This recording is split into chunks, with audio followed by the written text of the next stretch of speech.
On finit une année et on tourne une page. Il y a 2 traditions millénaires qui sont présentes dans la plupart des cultures et qui, heureusement, ne se sont pas encore perdues et que je vous invite à faire. Quelles sont ces 2 traditions? Une, le bilan de fin d'année et 2, vos vœux pour la prochaine année. Pourquoi ces traditions elles sont importantes? Parce qu'en fait, ça permet vraiment de donner un axe à votre mental.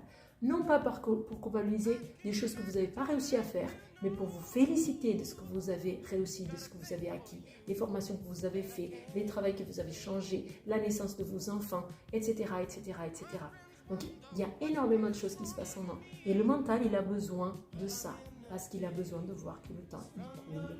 Et car le temps, dans les traditions védiques, il est extrêmement important et c'est extrêmement important de se rendre compte de son importance. Donc, première chose, faire un bilan de votre année 2025. Et deuxième chose, faire des vœux réalistes basés sur votre dernier bilan, sur qu'est-ce que vous voulez pour vous, de cœur.